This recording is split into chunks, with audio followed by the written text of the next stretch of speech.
నెల్లూరు జిల్లా ఆత్మకూరు మున్సిపాలిటీలో జరిగిన నిధుల వినియోగంపై సమాచార హక్కు చట్టం ద్వారా తాను అడిగిన వివరాలను ఇవ్వలేదని మరియు తన వార్డులో అభివృద్ధి పనులకు నిధులు ఇవ్వడం లేదని ఆరోపిస్తూ తన వార్డు ప్రజలతో కలిసి ఆత్మకూరు మున్సిపల్ కార్యాలయాన్ని ముట్టడించిన నెల్లూరు జిల్లా ఆత్మకూరు పట్టణ మున్సిపాలిటీ 20వ వార్డు కౌన్సిలర్ సుర భాస్కర్ రెడ్డి తన వార్డులోని పలు సమస్యలపై మున్సిపల్ అధికారులు స్పందించకపోవడంతో వారి తీరుకు నిరసనగా మున్సిపల్ కార్యాలయం వద్ద నిరసన తెలిపారు. మొదట పట్టణంలోని అంబేద్కర్ విగ్రహం ఎదుట ధర్నా నిర్వహించి అనంతరం పట్టణంలో ర్యాలీ నిర్వహించారు. కార్యక్రమంలో బైఠాయించి నినాదాలు చేశారు. సూరా భాస్కర్ రెడ్డి నిరసనపై మున్సిపల్ కమిషనర్ షేక్ ఫజలుల్లా స్పందించి కౌన్సిలర్ సూరా భాస్కర్ రెడ్డితో మాట్లాడి తగిన సమాచారం అందిస్తామని చెప్పడంతో సూరా భాస్కర్ రెడ్డి ధర్నాను విరమించారు.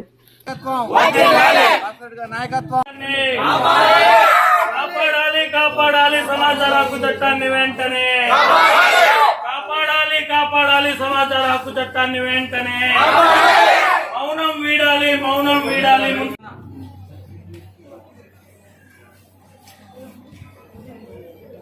ఇచ్చారు మాకు స్టాఫ్ లేరు. నెక్స్ట్ వచ్చేసి స్టాఫ్ లేరు, సమయం కావాలి. సమయం అంటే ఎంత? నెల 10 రోజుల లేదు 1 సంవత్సరం. చైర్మన్ గారు ఉంటారు.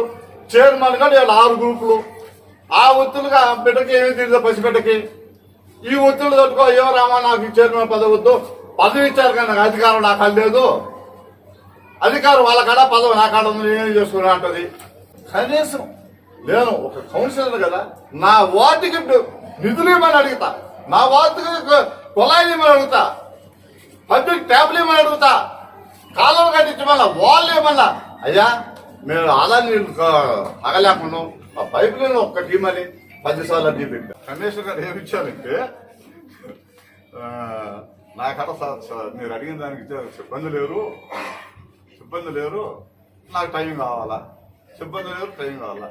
సోదరులారా, కౌన్సిల్ మీటింగ్లు 10 మీటింగ్లు నేను ఇది రేట్ చేస్తున్నా.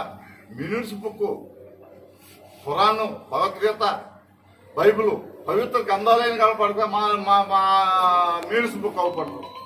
మీరు మినిట్స్ బుక్ లో విగ్రహాన్ని ఎంత డబ్బులు సంతకాలు పెట్టించుకోరు? ఏ అజెండాలో అయినా ఉందా? అలానే అజెండాలో ఉందా? కౌన్సిల్ మీటింగ్ లో తీర్మానం చేసావా? అది దొంగతనం అంటారా, దుర్మార్గం అంటారా, దౌర్జన్యం అంటారా, దోచుకోవడం అంటారా? కౌన్సిల్ మీటింగ్ లో మేము ఏ బిల్లు పాస్ చేశారు? 3 సంవత్సరాలు పూర్తిగా వస్తుంది.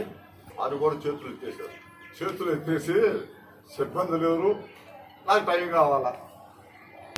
గౌరవ కౌన్సిలర్ గారు ఒక 10 అంశాలు అడిగున్నారు.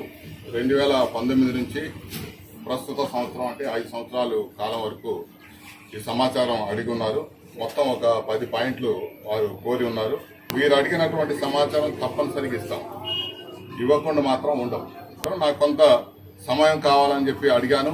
అదేవిధంగా ఎవరైతే సంబంధిత అధికారులు ఉన్నారో ఈ సమాచారం ఇవ్వాల్సినటువంటి వాళ్ళకి కూడా నేను ఒక మెమో కూడా ఇచ్చాను.